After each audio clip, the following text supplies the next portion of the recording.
boa tarde a todos e sejam muito bem-vindos ao 35º Entre Linhas, um espaço de conversa norteado por palavras de escritores, tradutores e outros intervenientes no processo da escrita de um livro sobre o próprio livro.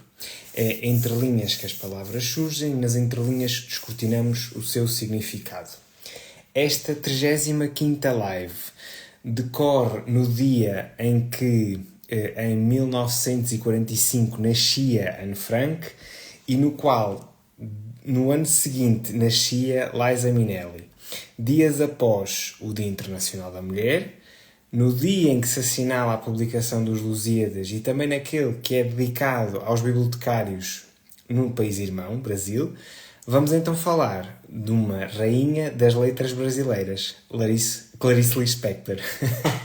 E que melhor convidado poderia eu, se não um entendido da matéria.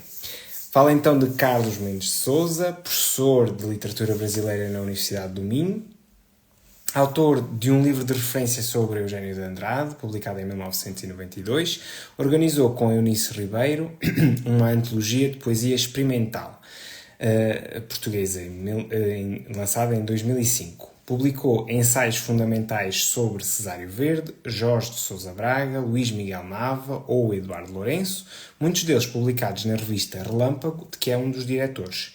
Na literatura brasileira, dedicou-se e continua a dedicar-se a Clarice Lispector, tendo conquistado o Grande Prémio de Ensaio da APA em 2000 com Figuras de Escrita.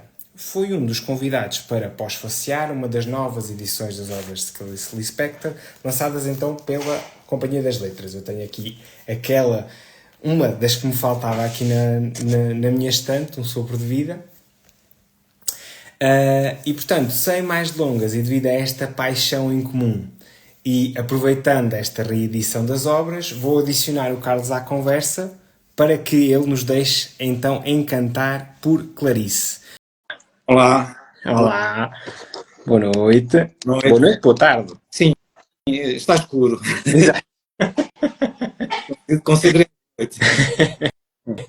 Antes de mais, agradeço o facto de ter acedido a este meu desafio, que já percebi que também foi aqui uma boia salva-vidas nestes tempos, não é? Então, para falarmos da rainha das letras brasileiras, Clarice Lispector. Muito bem. Estarei pronto a responder e a conversar sobre o que surgir nas interrogações sobre Clarice. Então, eu começo já com uma pergunta que se calhar muitas pessoas podem pensar. Qual é que é o melhor livro para mergulhar no universo clariciano? Aquele primeiro mergulho. A porta... Sim, é uma boa questão, não é? Clarice é um mundo, enfim, com uma identidade, enfim, como em princípio qualquer escritor tem, enfim, nós podemos encontrar diferenças que marcam um estilo, digamos assim, ou uma forma de definir um autor. No caso de Clarice, há livros dentro desse estilo comum, ou dessa singularidade, há livros muito diferentes, não é? Enfim, costumo dar algumas indicações quando me perguntam qual o livro, não é? Mas agora gostaria de falar como é que foi o meu encontro com Clarice. Portanto, o João acabou de dizer que as obras de Clarice foram agora reeditadas, ou começaram a ser reeditadas, não é? 4 livros na Companhia das Letras de Portugal, da Penguin, não é? Com um grande talento, e fico muito contente por isso, e por uma notícia que foi divulgada recentemente através de uma informação da Livraria da Travessa Lisboa, dizendo que Clarice Lispector é, neste momento, a escritora brasileira que está em primeiro lugar nos tops de vendas. De facto, isso é muito interessante e leva-nos a pensar que, enfim, é bom que assim seja, mas não foi assim, não é? E demorou muito tempo. Eu o meu primeiro encontro com Clarice Lispector foi na faculdade, enfim, em Coimbra, quando eu estudava, não como objeto de estudo, enfim, não estudei Clarice Lispector na altura, portanto isto foi no final dos anos 70, e foi um acaso, enfim, eu estava a fazer um trabalho sobre um escritor brasileiro, José Lins do Rego, e, enfim, à procura de livros de José Lins do Rego, encontrei este nome Lispector, que estava ali ao lado.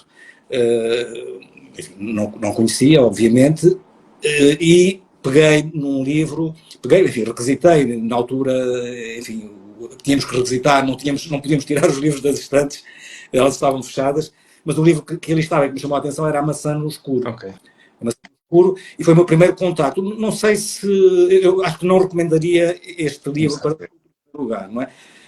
Mas isto para dizer que nessa altura Clarice só tinha um livro editado em Portugal, que era O Perto do Coração Selvagem, e que saiu em 1961 em Portugal.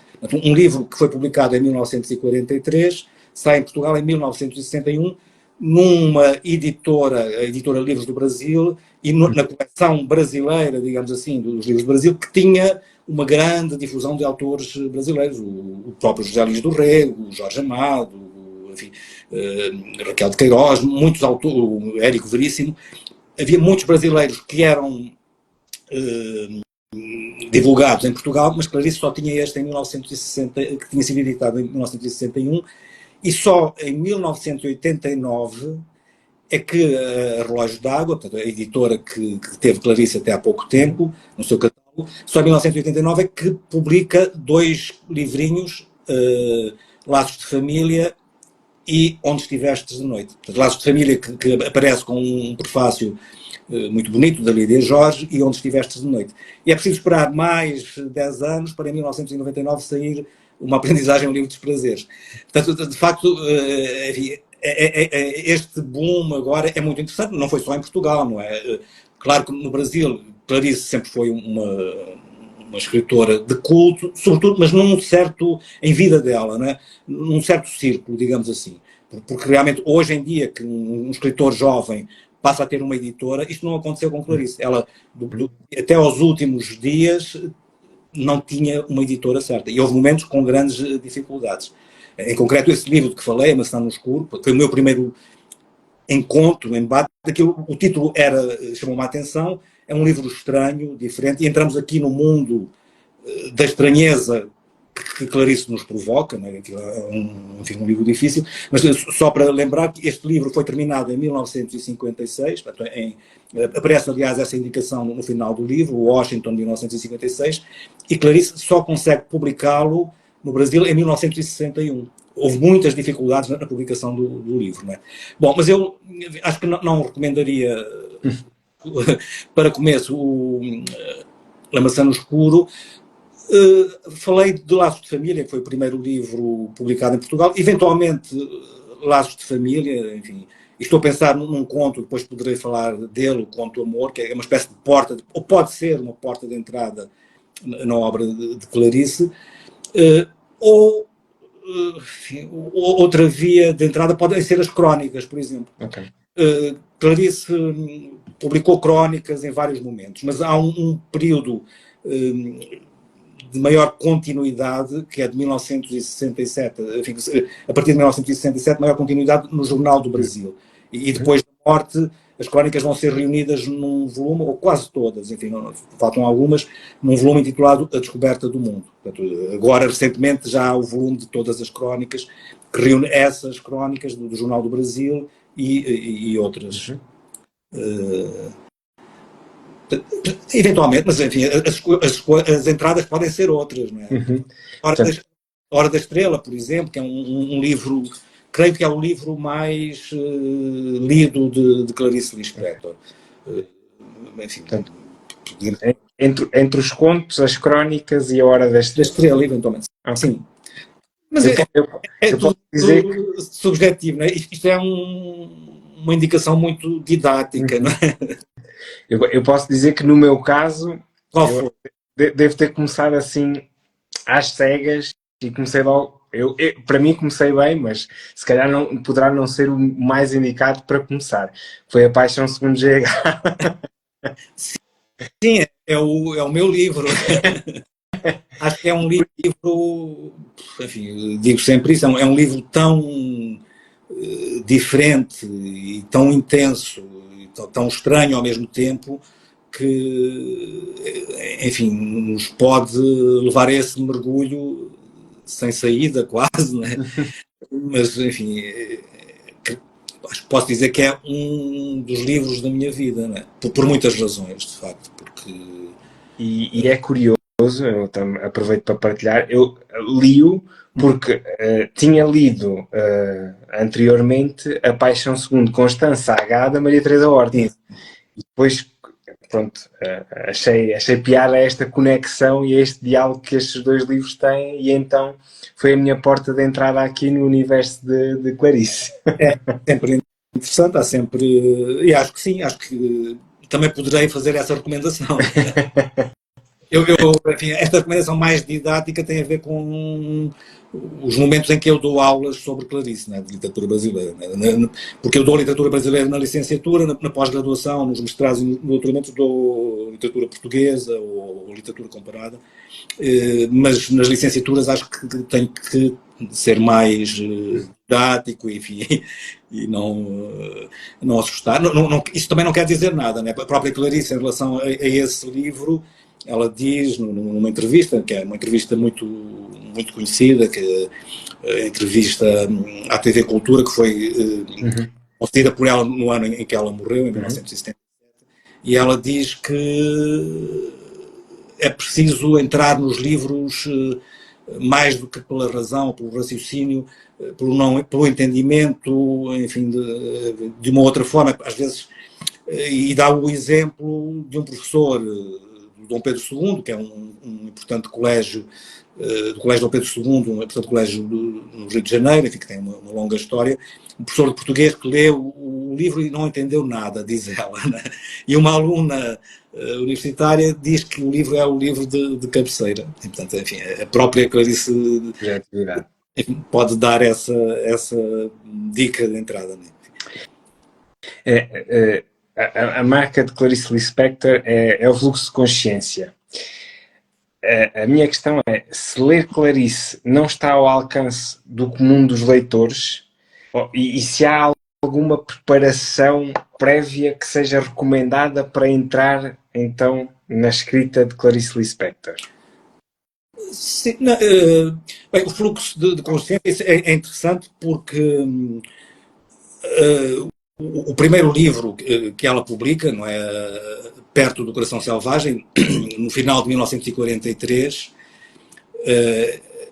era jovem, ela faz 23 anos no final do ano, de 1943, então era muito jovem, e é um livro onde essa dimensão, digamos assim, surge, enfim, de uma forma mais ou menos evidente, através da figura da protagonista, que é a Joana. É um livro absolutamente extraordinário e um livro diferente, desde logo, enfim, essa diferença é marcada, diferente de tudo o que se fazia, de tudo do que era normal, enfim, ler-se na literatura brasileira. Porque a literatura brasileira, nesse período em concreto, finais dos anos 30, anos 40, no domínio da ficção, era uma literatura onde dominava o modelo neorrealista, digamos assim, enfim, depois da dita revolução modernista que vem a partir de 1922, onde alguns autores, poetas, ficcionistas, como o Mário de Andrade ou Oswaldo de Andrade, apresentam modelos experimentais muito inovadores. Nos finais dos anos 30, 40, há uma espécie de um regresso a esse modelo do romance convencional, de temática nordestina, dominantemente, que foi importante chamar a atenção para essa realidade. E o texto de Clarice, o romance é um romance muito diferente. De facto, o fluxo de consciência é uma das técnicas, enfim, que surge de um modo, enfim, mais ou menos evidente, mas não a diferença tem vários pontos que a marcam, não é? Porque Clarice Dace, enfim, convive bastante com alguns escritores, como o Lúcio Cardoso, o Otávio de Faria, por exemplo, que escrevem numa linha psicologista, enfim, romances que seguem essa linha, portanto, contrariamente à linha do romance nordestino, mas a Clarice não é isso, não é? Há uma outra dimensão, há uma dimensão metafísica, reflexiva, filosófica, que aparece logo em parte, não é? Por exemplo, o fluxo de consciência vai ser muito marcado no livro seguinte, que é o Lustres, que é um livro que publica em 1946, um livro que não vai ter a mesma recepção que tem o Perto do Coração Selvagem. O Perto do Coração Selvagem tem uma recepção dominantemente positiva, enfim, eu fiz a pesquisa, enfim, todos os meses do ano de 1944, o livro foi publicado em 43, em todos os meses, em qualquer ponto do Brasil, em vários lugares, há uma recensão ou uma nota chamando a atenção para este livro e sobre aspectos, enfim, agora não me vou demorar sobre estes aspectos. Também há alguns críticos que o vinculam a uma linha onde o fluxo de consciência é de facto importante. Vinculam muito a Virginia Woolf ou a James Joyce. O livro tem uma epígrafe de James Joyce, e o título é retirado daí. Clarice não ficou muito satisfeita com essa ligação, enfim, porque realmente, enfim, podia parecer que ela tinha copiado ou seguido esse modelo, e de facto não é. Mas, portanto, voltando à pergunta, portanto, a partir daqui, por exemplo, o terceiro romance, já não nos, que é a Cidade Sitiada, de 1949, já não nos apresenta essa vertente do fluxo de consciência. É um romance de uma dimensão mais plana, mais superficial, sobre o ponto de vista. É a história da criação de uma cidade, enfim, há uma dimensão alegórica, portanto, a cidade de São Geraldo, e da protagonista, Lucrécia Neves, e na relação dela com vários namorados, enfim, ou pretendentes, mas enfim, há várias possibilidades de interpretar esse livro.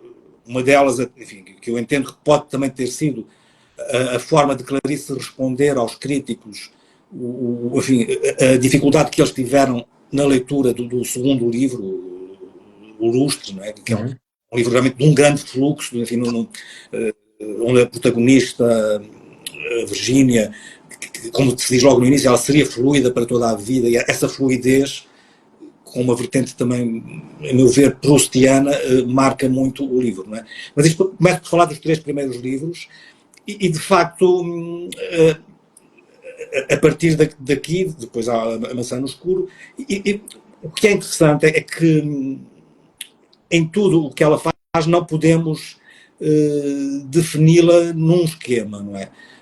Se pensarmos na Paixão segundo G.H., é uma espécie de um ponto de chegada, há essa dimensão de um livro absolutamente extraordinário, de um monólogo, de alguém que fala e que conta uma experiência, mas há sempre diferenças, de facto. Né? Esse experimentalismo, que não é um experimentar por experimentar, é qualquer coisa que vem muito de dentro, né? Mas isso está sempre... mas acho que, não, voltando a essa questão das possíveis dificuldades que Clarice suscita, ao mesmo tempo pode parecer contraditório, porque enfim, hoje é uma leitura muito lida e também muito divulgada nas redes sociais, no Facebook, Instagram, enfim, em todo lado, a partir daquele procedimento que acontece com outros escritores, não é, grandes autores, do pessoa que é retirar frases do seu contexto. Às vezes até se, enfim, deturpam ou inventam, não é? Mas acho que isso mostra uma vitalidade, não é? E no caso de Clarice, como no caso de Pessoa, estou a pensar nestes 2 nomes, essa força, digamos assim, decorre também do facto de se poder encontrar frases que nos marcam muito, não é? Que têm um impacto absolutamente extraordinário, não é? sei lá, logo no final, perto do Coração Selvagem, de cada luta ou descanso, me levantarei forte e bela como um cavalo novo. Há assim frases que nos ficam no ouvido e que têm realmente impacto. Isto mostra que ela é acessível, não é? dentro da possível dificuldade. Não é? Conseguimos criar uma empatia, é assim, eu posso também dizer desde já, devem ser dos livros em que eu tenho mais marcas, mais anotações, porque tem muitas frases que se expandem connosco, não é? E que nos permitem pensar e repensar e analisar sobre diferentes perspectivas. Isto digo eu que sou um leigo. Mas é mesmo verdade. Até porque há uma questão, enfim, se pensarmos no plano formal, enfim, da escrita, digamos assim, e se pensarmos numa outra grande referência da ficção brasileira, que é o João Guimarães Rosa, não é? Uhum. Que é completamente diferente. Não é? No caso de Clarice, a sua sintaxe, o léxico é muito claro. Não é? Ela própria diz: eu escrevo simples. Não é? Agora, nessa escrita simples, há realmente uma profundidade e há uma dimensão que nos aponta muito para a questão da filosofia, não é? Para o pensamento, não é? A questão de uma literatura que está nessa fronteira. Não é? O caso de Paixão Segundo G.H. é paradigmático, não é? Porque há a dimensão ensaística, digamos assim, filosófica no livro, não é? Que, enfim, faz com que frases escritas numa sintaxe clara e com palavras simples tenham uma profundidade absolutamente única. Né? E pegar exatamente nessa questão da dimensão metafísica. Realmente é sempre algo que fascinou, foi sempre algo que fascinou o homem. E a minha pergunta é: esta transcendência realmente alimentava Clarice na sua escrita? O transcendente, o que está para lá sim, sim. do real. Sim, é uma questão que está sempre presente, não é? Enfim, desde o início, o transcendente, enfim, que isso quererá dizer, a própria questão do Deus, ou como ela às vezes fala, o Deus, não é? Em alguns livros, não é? Penso. Clarice é brasileira, não é? Escritora brasileira, não nascida no Brasil, não é? Nasceu na Ucrânia, mas penso em alguns escritores eslavos, concretamente russos, não é? Que têm muito essa dimensão, dessa profundidade, não é? Os escritores judeus, enfim, também é uma questão complexa, enfim, poderíamos falar bastante sobre isso, como isso está em Clarice, não é? Mas ela realmente tem sempre essa interrogação, não é? Os textos dela são textos permanentemente interrogativos, não é? Ela tem interrogações umas a seguir às outras, não é? E sim, isso está do princípio ao fim, não é? Até ao último livro. E outra coisa engraçada é que são várias as referências bíblicas. Sim. E a minha questão é um pouco paradigmática. Clarice era religiosa? Acha que Clarice era religiosa? Do ponto de vista da biografia estrita, não era religiosa. Desde logo, o facto de ela ter nascido enfim, no seio de uma família judia, portanto, não é? E ter casado com um goi, como se diz, um não judeu. Não é? Foi a primeira em gerações seguidas na família Gringold e na família Lispector que teve este casamento. Em Clarice, portanto, isto do ponto de vista da prática religiosa, enfim, não seguia o culto judaico nem católico, né? Enfim, ela casou com um católico. Mas há a dimensão religiosa num sentido muito fundo, não é? Isso sim, enfim, nessa perspectiva da religação enfim, ao mundo, não é? Em Clarice nada é, é imediato e é óbvio, né? Há sempre muitas camadas e esta é uma das questões que se nos coloca, não é? Enfim, a questão da pertença. Enfim, ela tem uma das crónicas muito bonitas que é pertencer. Ela pertencer e, de facto, às vezes ela aparece como estrangeira, isso incomodava um pouco, não é? Assim, tinha muito a ver com o modo como ela aparecia, com um sotaque, enfim, quem já viu as entrevistas, um sotaque um pouco estranho, parecia francês, horror, e realmente essa questão da pertença é essencial, enfim, é essencial e leva-nos a muitos pontos, não é? A língua, ela dizia que falava assim porque tinha a língua presa. Há um terapeuta da fala, Pedro Bloch, que também é de origem ucraniana, que diz que fez uma terapia e Clarice corrigiu a falha, mas depois voltou porque não queria perder a sua identidade. Segundo Pedro Bloch, isso dever-se-ia ao facto de ela, em criança, imitar a fala dos pais. Portanto, ela, até à morte da mãe, a mãe morre quando ela tinha 10 anos, até essa idade, em casa falava-se Yiddish.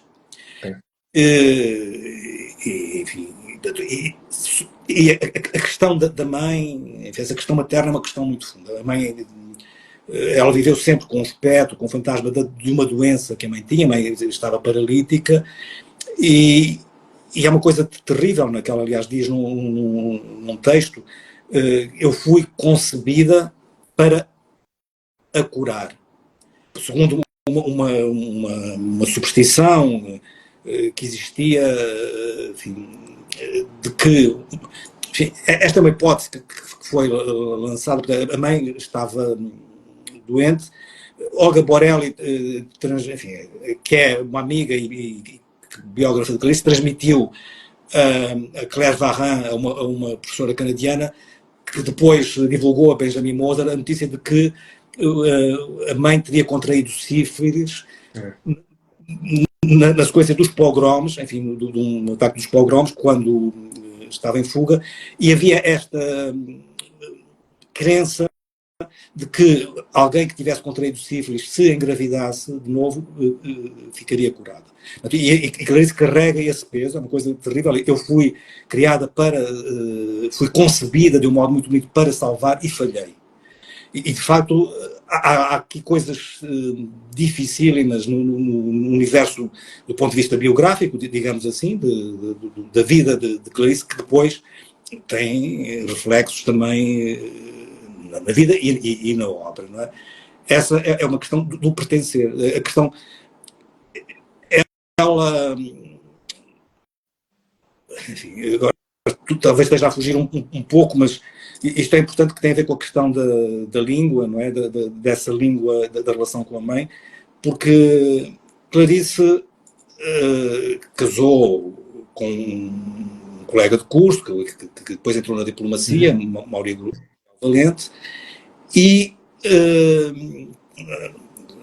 enfim, acompanha o marido, enfim, em vários países europeus e também nos Estados Unidos, em Washington, mas até aos últimos dias ela tinha sempre um pânico de que pudesse ser expulsa. Era uma coisa irracional, não é?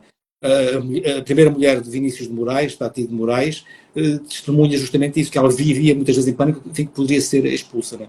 Ela, de facto, conseguiu a nacionalidade antes de casar, portanto, enfim, demorou algum tempo, aliás, mas esta ideia realmente é algo que a atormentava, não é? E acho que já me perdi um pouco nesta circunvolução. Isso também é Clarice. Ela perde, mas encontra-se sempre, não é? Eu aproveito para pegar em algo que foi mencionado há pouco, que é a ligação então aos escritores eslavos. E até vou aproveitar e fazer aqui já uma pergunta que me foi pedida. É se há Kafka em Clarice. Sim, sim. O ano passado foi o ano Kafka, digamos assim. Enfim, pensei um pouco nessa questão, não é? Mais uma vez, não é óbvio, não é? O maior sinal, ou mais imediato, poderia ter a ver com este livro, A Paixão Segundo GH, e com a presença da barata, não é? Em casa, é um traço, enfim, simples e imediato, mas que pode, de facto, levar-nos a algumas interrogações, porque há um depoimento de Alberto Dines. Alberto Dines foi um jornalista e escritor judeu, foi ele que convidou Clarice a colaborar no Jornal do Brasil. Depois é admitida justamente na sequência das demissões de vários autores judeus, isso magoou muito Clarice, e um dia Clarice perguntou-lhe se haveria alguma marca judia, ou se ele entendia que havia alguma marca judaica na literatura judaica na sua literatura. E o Albertines diz que não, que isso seria um pouco como Kafka, onde isso não é óbvio, não é? E ela ficou muito satisfeita com a comparação. Concretamente, ela não faz essa referência, essa aproximação, não é? Mas há presença de Kafka em vários momentos. Por exemplo, quando ela há uma fotografia de Clarice quando ela é muito nova, em que ela olha para a parede e tem fotos penduradas na parede. E ela própria, nas cartas, por exemplo, nas cartas para as irmãs, a coisa ela sai do Brasil quando acompanha o marido, e nesse momento as cartas são muito importantes, não é? No fundo são uma espécie de crónicas, muitas dessas cartas, não é? E nas cartas ela fala de frases que tem penduradas na parede. Uma dessas frases é uma frase de Kafka, não é? Há outras pistas, não é? Em 1947 ela vai a Paris a convite de uma amiga e traz vários livros, compra vários livros de Kafka, não é? E depois há uma outra carta em que ela escreve a um diplomata, então tem um grande... fala bastante de Kafka, e depois ficou arrependida enfim, como se estivesse a dar uma lição, não é? Portanto, o Kafka está lá, não é? Mas como em tudo, não é? Enfim, há muitas pistas que aparecem, não é? Não há muitos estudos sobre isso. Há um estudo de um professor americano, Paul Dixon, há um ensaio em que ele faz uma aproximação interessante e direta entre a Paixão Segundo GH e a Metamorfose.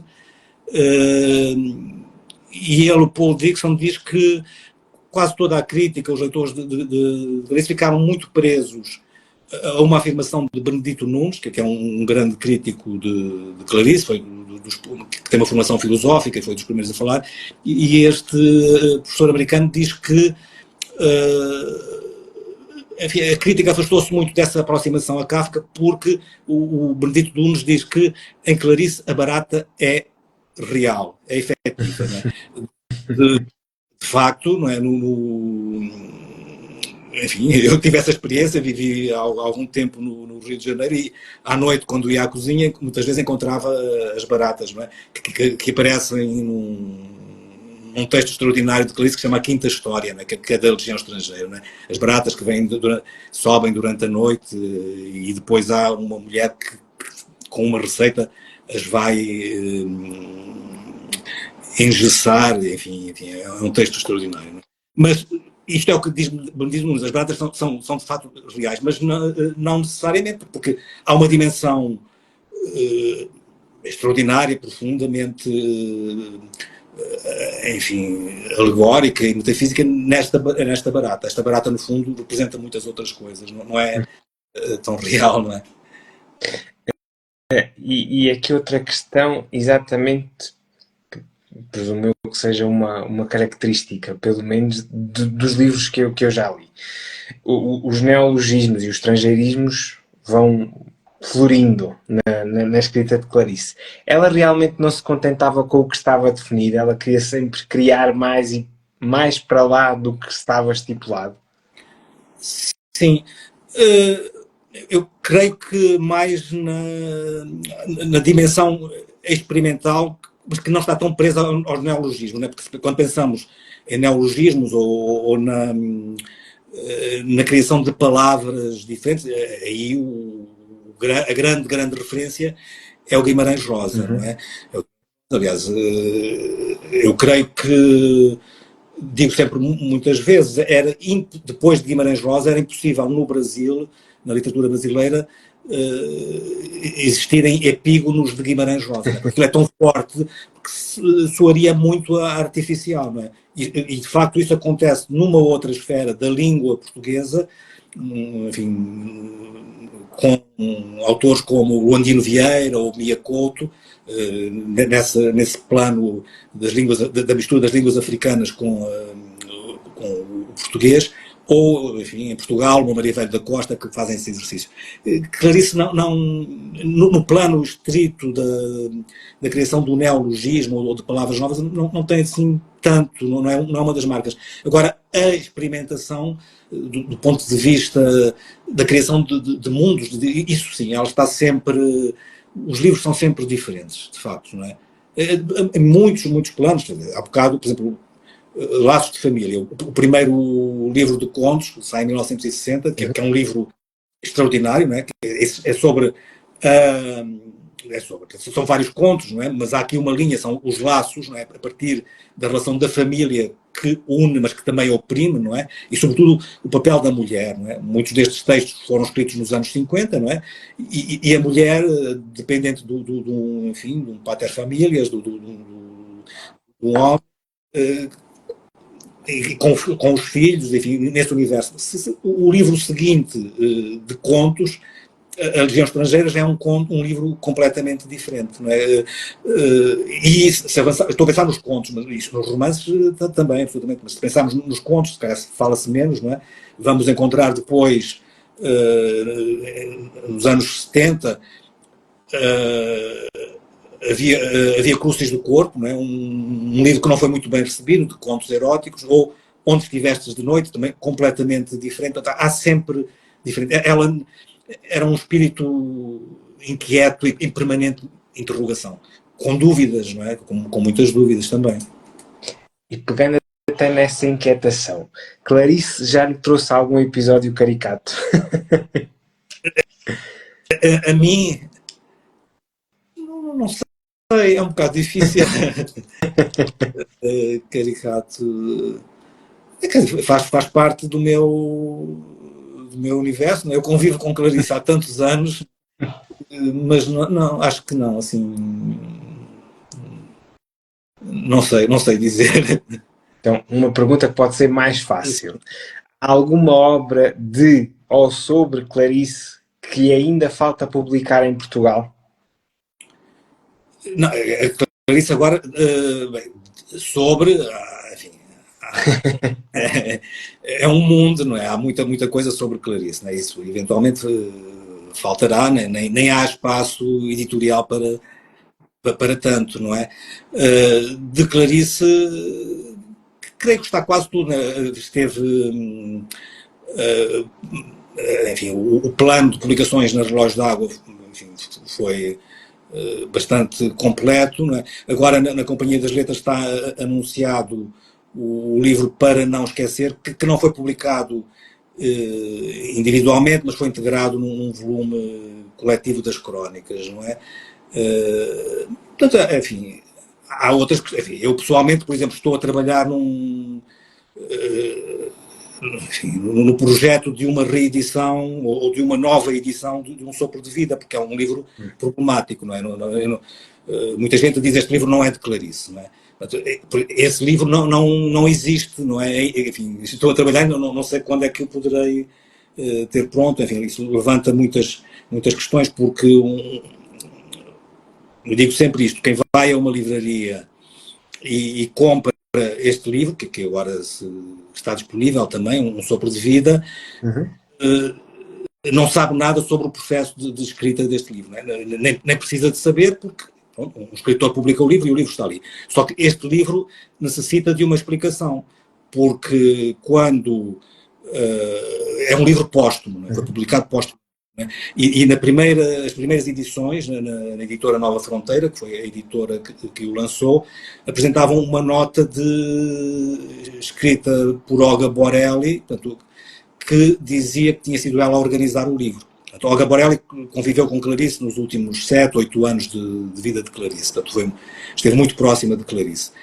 E esteve até o momento da morte, portanto, escreveu inclusivamente um pequeno livro muito bonito, seria a primeira biografia, que é Clarice Lispector, Esboço para um Possível Retrato. Ora, o que acontece é que, enfim, eu deparei-me desde muito cedo com a dúvida, uma interrogação minha sobre os problemas que este livro poderia levantar. Porquê? Porque, enfim, e posso falar desde já de uma questão. Eu tive acesso à reprodução de alguns manuscritos que estavam publicados como anexos na tese de uma professora canadiana, eu já fiz referência a Claire Varrin, e aí encontrei, nesses anexos, fragmentos pertencentes a Um Sopro de Vida, portanto, que estavam na posse da Claire Varrin. Portanto, a Olga Borelli terá dado esses manuscritos a Claire Varrin. Agora já portanto, esses manuscritos foram devolvidos. E aí encontrei alguns excertos, fragmentos que Olga Borelli incorporou nessa biografia como tendo sido ditos na hora da morte de Clarice. E, aliás, os biógrafos depois reproduzem isso.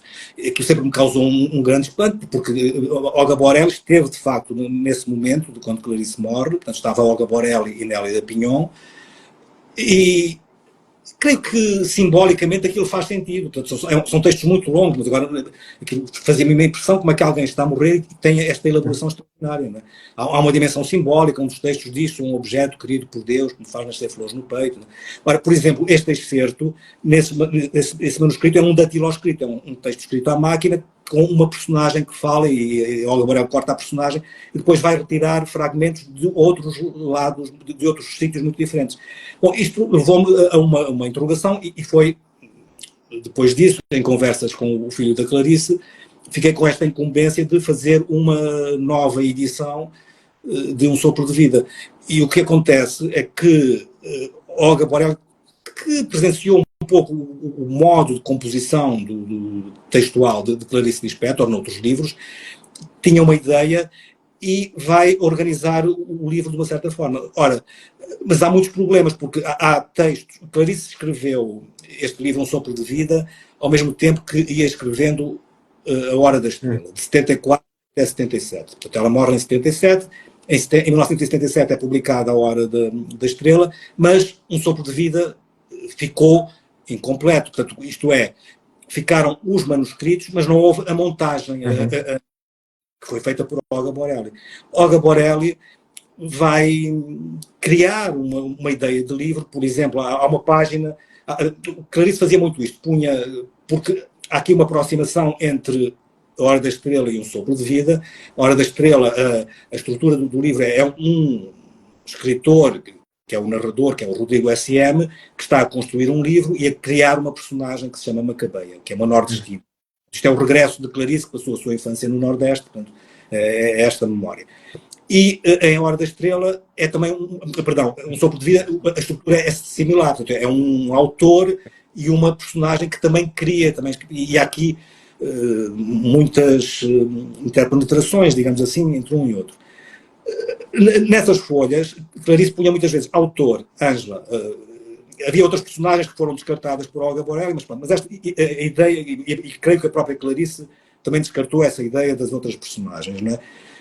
Ela teve uma ideia inicial de um outro título, que era 7 Semanas, mas depois abandonou. Portanto,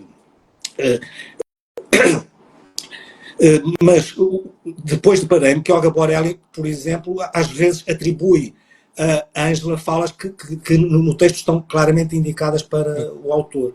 Mas mais do que isso, há fragmentos que são fragmentos, são falas que estão ali e Olga Borelli retira uma frase desse fragmento e vai meter num outro lugar. Retira outra frase e põe no outro. Para além de alterações, censuras, digamos assim, muda por vezes palavras, não é? E pega em alguns desses fragmentos que explicitamente têm a indicação de pertencer a um sopro de vida e ela vai colocá-los no livro Esboço para um Possível Retrato, que tem fragmentos também, não é? Porque tem inéditos. Isto não... Enfim, tenho sempre esta questão. Há pessoas que são muito, enfim, leitores de Clarice, enfim, que dizem esse livro não é de Clarice e Olga Borelli fez mal. Enfim, digo também sempre ela fez por amor. Ela tinha realmente um grande amor por Clarice, uma grande devoção, só que não era uma filóloga, não é? E o que eu estou a fazer neste momento é, antes de mais, devolver a letra a Clarice, literalmente e metaforicamente. Literalmente é muito complicado, porque é uma letra que já resulta dos últimos tempos. Ela foi alvo de um acidente, um incêndio em 1966, que com grandes dificuldades. Portanto, o ler Clarice é muito, muito difícil. Às vezes passo horas para tentar decifrar algumas coisas, né? E percebo que muitas vezes a Olga Borelli acertou, outras vezes não. Mas, por outro lado, é preciso dar este... Quando se fala algum livro de Clarice que não esteja, eventualmente um futuro, um sopro de vida, mas que levanta... Eu não vou falar mais deste livro, há outros problemas que se levantam. Mas... Por acaso foi o Sopro de Vida foi o último livro que eu li de Clarice. Uhum. E de facto, realmente, agora pensando bem, lembro-me que existiam ali partes em que entre o autor e a Ângela eu não conseguia perceber muito bem qual é que era a barreira. E agora estou a conseguir perceber. Atenção, isso não decorre só dessa questão de atribuições menos corretas de Olga Borelli. Na própria concepção do livro, isso está. Eles intercambiam-se muito, de facto. Isso é verdade. Porque pronto, é um processo que tem a ver muitas vezes com o desvelamento, não é? Porque há elementos biográficos ou autobiográficos, digamos assim, que estão na boca de Ângela e outros estão na boca do autor, não é? Clarice era tudo isso. Ela era de uma grande insegurança, enfim, e ao mesmo tempo tinha essa dimensão extraordinária. Não é? Há outra coisa muito interessante do trabalhar os manuscritos, porque Olga Borelli diz que muitas vezes ela escrevia coisas que a Clarice dizia. E isto é porque há fragmentos que têm a letra de Olga Borelli e não são escritos por Olga Borelli. Portanto, isto é absolutamente que nos deixa... Enfim, eu fico às vezes espantado, não é? Porque aquilo é de uma profundidade e aquilo é uma transcrição daquilo que Clarice estaria a dizer naquela sala onde ela estava sentada a dizer estas coisas e anotando. Eu lembro-me que enquanto estava a ler este livro só me vinha à cabeça a imagem de uma matriosca, por causa exatamente desse câmbio das personalidades. É um livro não resolvido e nunca será. Portanto, o que tem que ficar presente, e acho que eu tentarei fazer isso, é mostrar a dimensão fragmentária. Não é? A questão do fragmentário é muito importante em Clarice. Mas também há outro ponto, e fica esta interrogação, o que seria o livro, porque Clarice... mesmo quando não parece, ela tinha um cuidado extraordinário na montagem, na estrutura. Não é? Nos primeiros livros não, no Lustre ainda não, mas a partir da Cidade Sitiada ela passa à máquina 11 vezes A Maçã no Escuro, que é um livro de 300 e tal páginas. Não é? E Água Viva, aquele livro que é belíssimo, que também saiu agora na Companhia das Letras, não é? É um livro que teve três versões. Inicialmente teve um nome que era Objeto Atrás do Pensamento, depois passou a ser um outro livro que era Objeto Gritante e finalmente Água Viva. E, enfim, demoraria muito tempo, não vou demorar muito tempo a falar do processo, mas foi um processo muito doloroso para Clarice, a escrita deste livro, e que começa inicialmente por compilar alguns textos de crónicas com elementos autobiográficos, depois ela vai depurando, até porque na primeira versão o editor, Álvaro Pacheco, que na altura concorre com o livro a um apoio do Plano Nacional de Leitura e esse apoio não vem, portanto o livro é chumbado. E depois há várias questões, ela enfim, sente-se insegura, pede conselhos, não é? E é determinante sobre um conselho de um professor de filosofia, uma carta que escreve José Mérico Mota Peçanha, que não fica muito satisfeito com o livro, e realmente o livro depois chega a esta depuração extraordinária, que é um dos livros preferidos por muitos leitores de Clarice, não é? Também pode ser outra porta de entrada, não é? Enfim. Eu posso dar aqui a minha opinião singela. Para mim, eu tenho sempre dificuldade em dizer o livro preferido. Eu consigo dizer um de dois.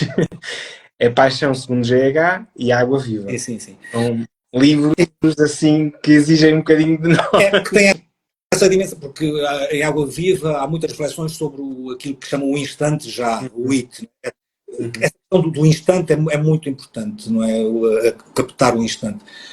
A ideia, quando há pouco falei da dimensão filosófica, é muito importante porque Clarice não é uma filósofa, não cria conceitos, mas há conceitos que ali aparecem, não de uma forma conceptualmente racionalizada, mas tanto num livro como no outro, enfim, por exemplo, na Paixão segundo GH, a massa branca da barata, o neutro, e depois vamos ver o it, portanto, é esta tentativa de o inumano, não é?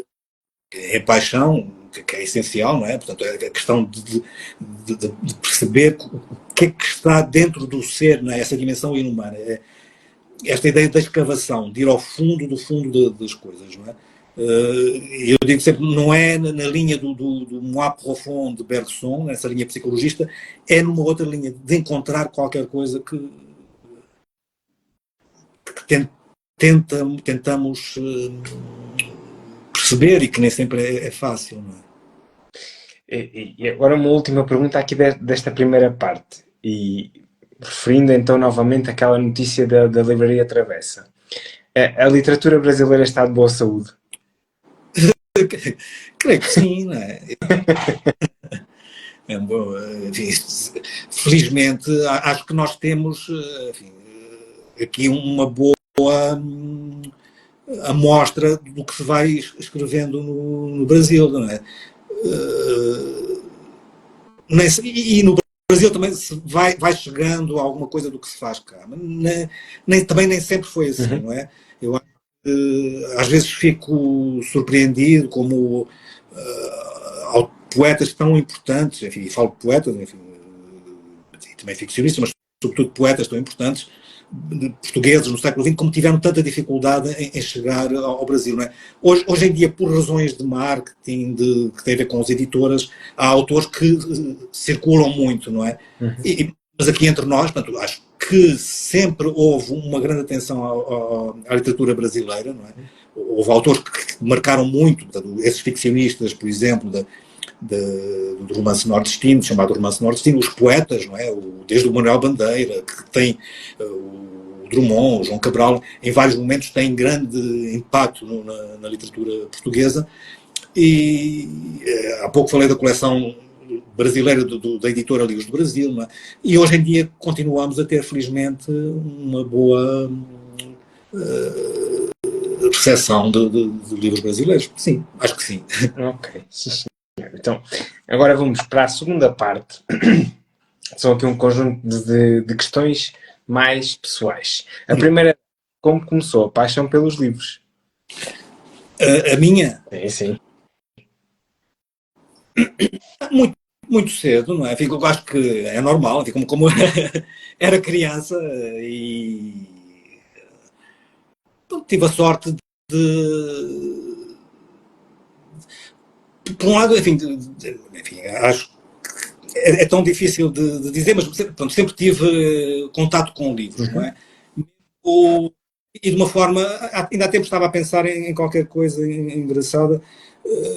Acho que os meus pais, o meu pai em concreto, quando eu queria um livro, me dava. Eu lembro, por exemplo, na escola primária, enfim, como prémio, digamos assim, a professora deu-me um livro que era o Gato, acho que é o Gato Pompom, que era um livro que seria mais adequado para um menino, mas era numa coleção de livros muito bonitos, que era onde saíam os livros da Anitta. E eu adorava os livros da Anitta, mas aí, pronto, felizmente o meu pai teve essa coisa, dava-me os livros, mesmo teoricamente não sendo livros para meninos, como havia muitos pais com certeza não dariam livros para menina, que seriam mais livros para meninas, né? Mas depois desde sempre tive isso, né? E tive na minha infância, havia duas senhoras italianas que eram próximas dos meus pais, que me davam muitos livros também. Lembro-me de um livro que me fez chorar, enfim, que é o Cuore, é Coração, do Edmondo D'Amici, que é o livro de onde é retirada depois aquela série O Marco, não é? Que realmente apareceu na televisão. Mas acho que sim, portanto, isto começa assim, não é? E depois comecei a ler muito. Enfim, isto acho que é muito do programa do João, aqui desta sua live. Lembro-me sobretudo, há um período em que se lê mais, não é?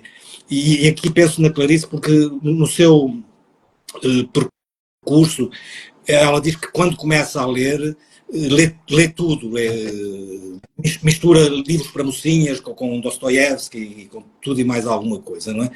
Depois, mais tarde, quando ela entra em contato ela vai trabalhar para a editora à noite e o jornal, e aí tem contato com alguns escritores, justamente com o Lúcio Cardoso, e eles também vão orientando Clarice. Não é?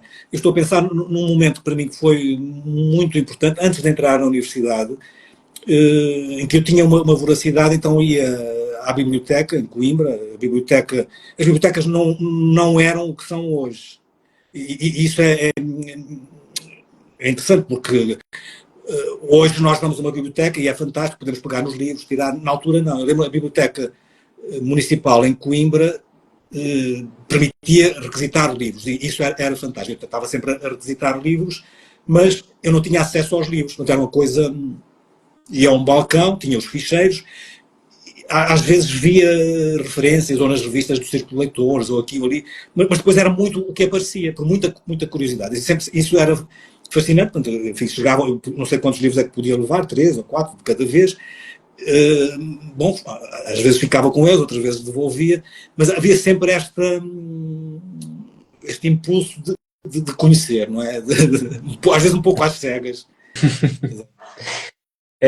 E aqui a segunda pergunta desta parte está relacionada com o facto de eu tentar amealhar aqui recomendações de músicas a partir daqui das nossas conversas. Eu tento organizar aqui uma playlist no Spotify, exatamente porque acho que existe conexão entre estas artes.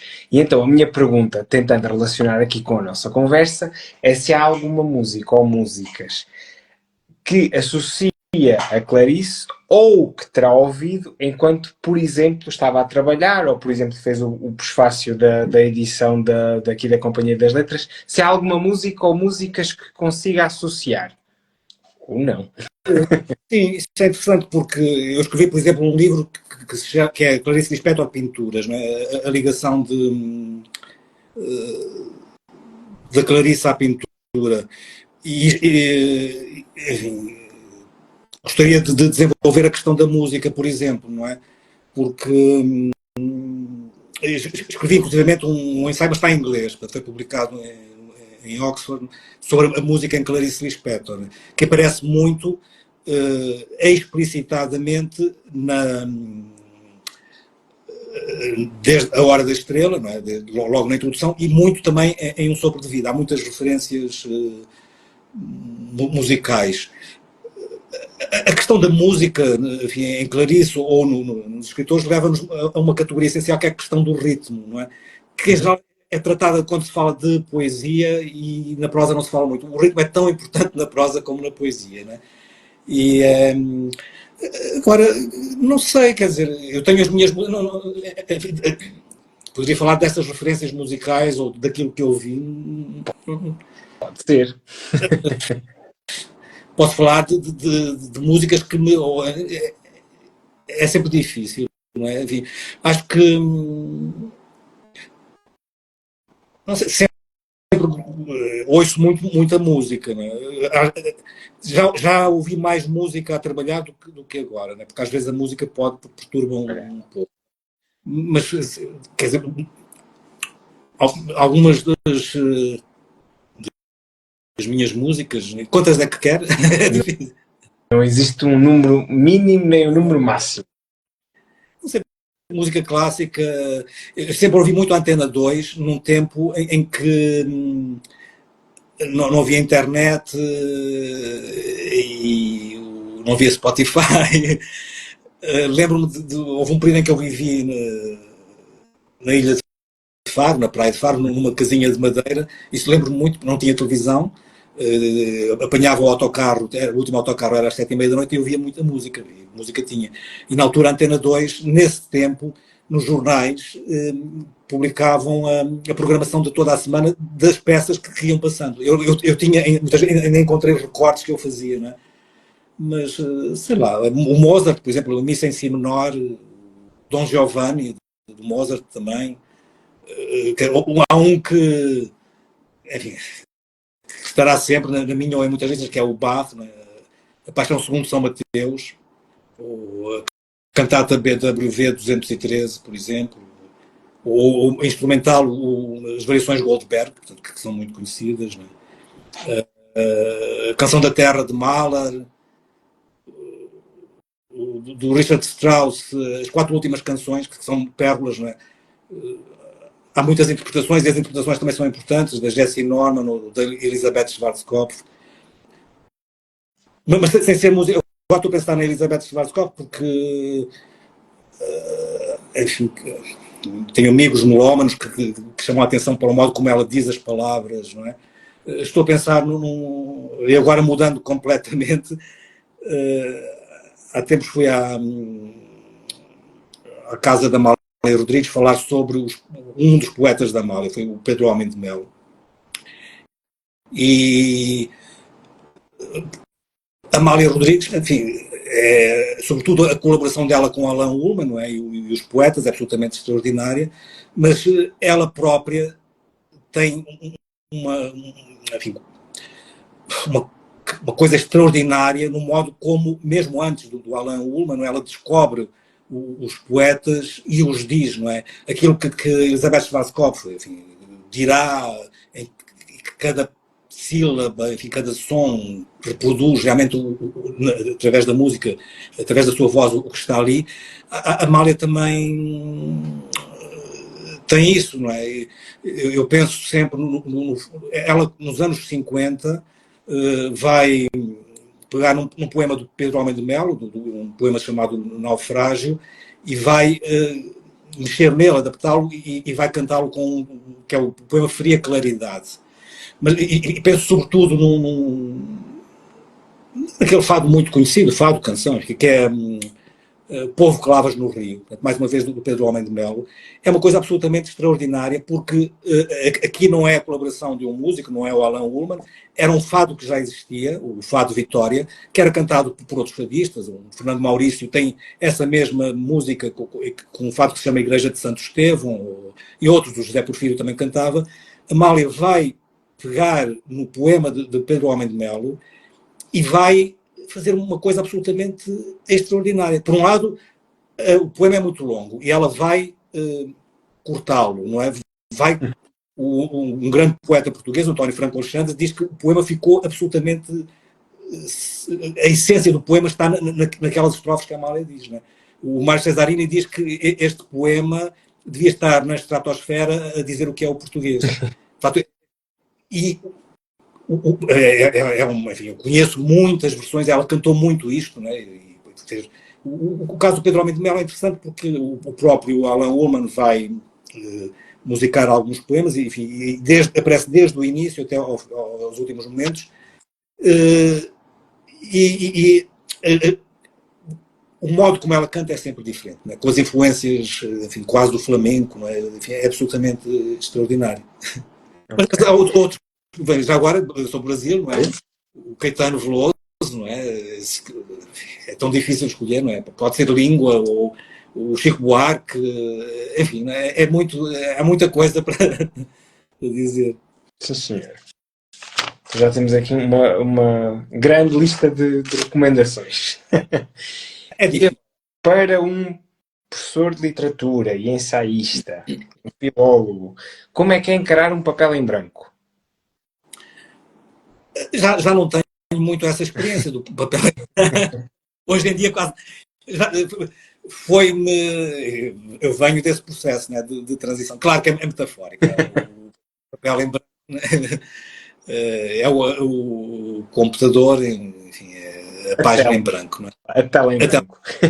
Sim. Não, mas é interessante a ideia do papel porque eu passei por esse processo, não é? E acho que o encarar o papel tem muito a ver com o ofício, falo sobretudo nos escritores, mas mesmo que quem trabalha, não é? Acho que há momentos, enfim, há pessoas que escrevem com grande velocidade, enfim, eu sou lento, gosto muito de pensar e enfim, não sou de escrita fácil, embora não goste de escrever coisas muito simples, enfim, ou muito pequenas, sobretudo porque, como invisto tanto, tenho dificuldades às vezes nas sínteses, mas acho que o ofício, o trabalho é essencial em tudo. Não é? É muita prática. Eu lembro quando comecei a escrever os primeiros ensaios, aliás, ainda na faculdade, né? Enfim, infelizmente tive a sorte de ver alguns textos que foram publicados, eu ainda era estudante, mas sofria horrores, né? Porque as coisas não apareciam.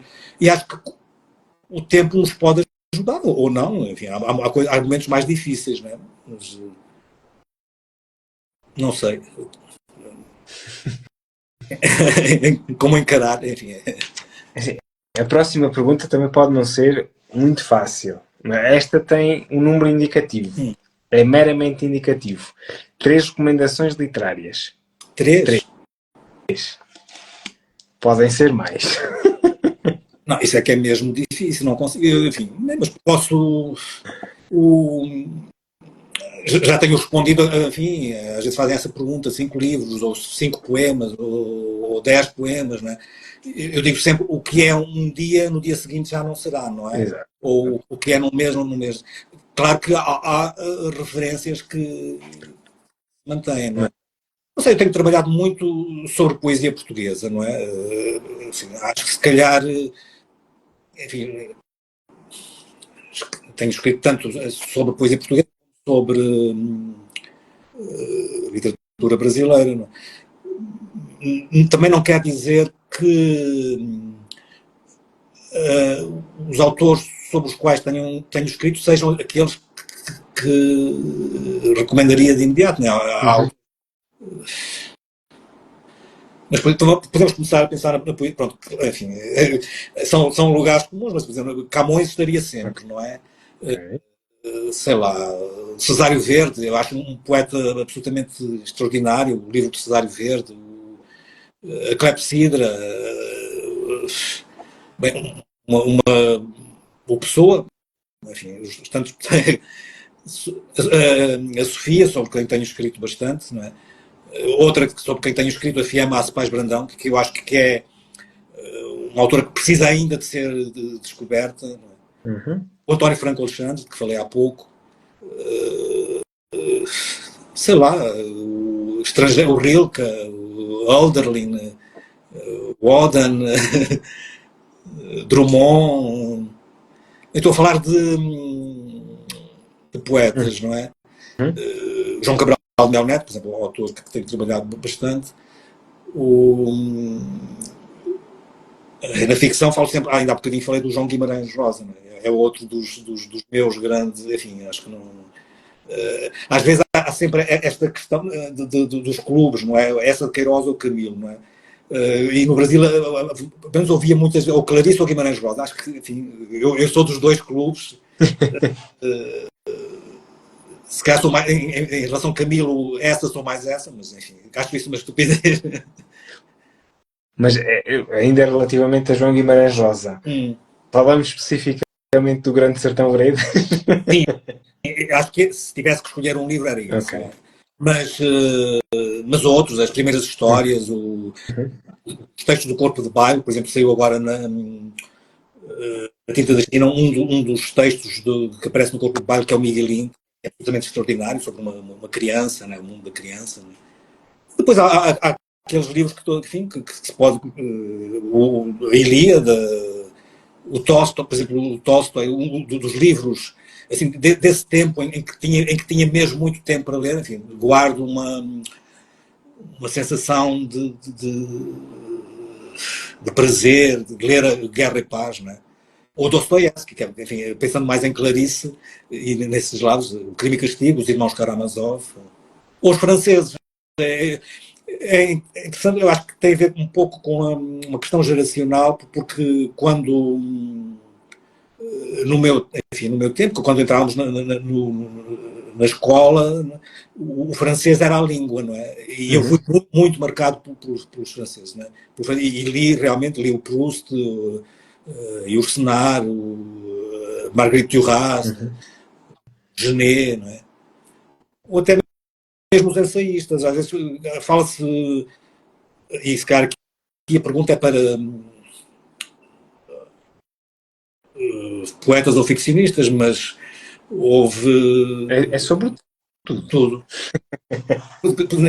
Enfim, eu tive uma formação muito sólida em teoria da literatura, né, com o professor Vitor Aguiar e Silva, que foi meu orientador de mestrado, de doutoramento, e foi por causa dele é que eu vim para a Universidade do Minho, né?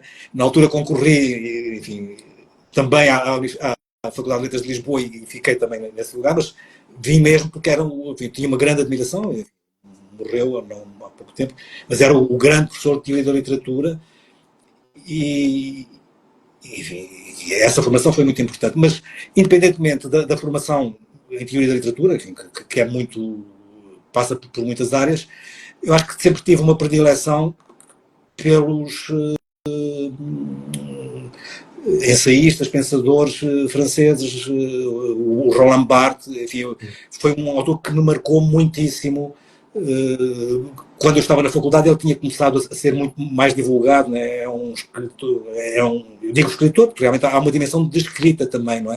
Porque há ensaístas que têm essa componente, não é? Como o Eduardo Lourenço, não é? Eu organizei as obras completas do Eduardo Lourenço e organizei o volume Tempo e Poesia, portanto, o Eduardo Lourenço é um escritor, não é? O Barthes, não é? O Bataille, esse sim tem obras ficcionais, mas também tem ensaios absolutamente extraordinários, o Derrida, o Jacques Derrida, o Foucault. Estou a falar sobretudo dos franceses que me marcaram muito. Ok, então já temos também, mais uma vez, mais uma longa lista de recomendações literárias. Eu acho que nunca consegui, e amanhã será outra, né? Como digo. Exato. Embora alguns fiquem. Acho que vai sempre refazendo e atualizando. Então chegámos à última pergunta, que é sempre a pergunta temida pelos convidados. E então a pergunta é: se a sua vida fosse um livro, qual seria o título? Leva-nos a uma questão, e enfim, acho que vou falar de Clarice. Eu gosto de biografias, não é? Há várias biografias de Clarice Lispector. É um género muito que eu gosto, a biografia e também a autobiografia, que é uma coisa diferente, não é? Clarice está sempre presente nos seus livros, de uma forma ou de outra, não é? Talvez mais nas crónicas, mas há uma crónica em que ela diz, há um texto em que ela diz, eu não sou autobiográfico, eu sou bio, não é? E isso leva-nos a pensar muito sobre a questão da biografia. Quer dizer, eu leio as biografias de Clarice, e isso dá muita informação, e é uma figura absolutamente extraordinária, enfim, e todo o seu percurso, não é? Mas é um caso muito interessante porque o que está na obra propriamente também é o seu mundo ou a sua biografia, né? Há qualquer coisa que é tão difícil e que nos escapa, não é? Permanentemente. E isso acho que que leva-nos a esse ponto, não é? O que não pode ser biografável, não é? E isso é uma essência, é qualquer coisa que encontramos justamente nessas palavras, não é?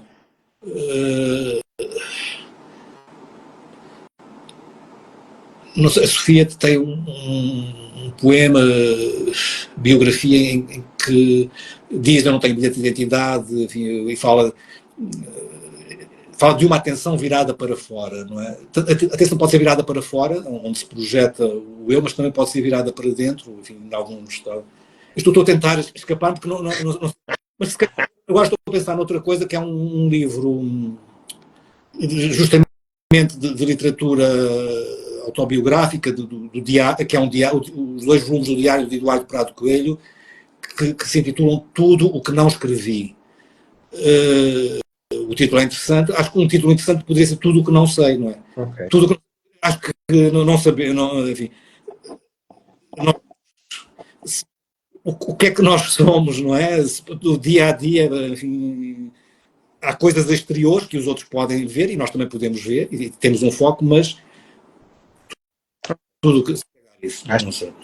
Acho que seria um bom título, Tudo o que não sei. Sim, mas não será. Um título que não vai ser. Nunca se sabe. Sim. Pronto, terminamos esta nossa conversa. Espero que tenha sido proveitosa. Sim. Que não tenha sido um desafio assim tão grande. Não tenha sido uma pedra de Sísifo.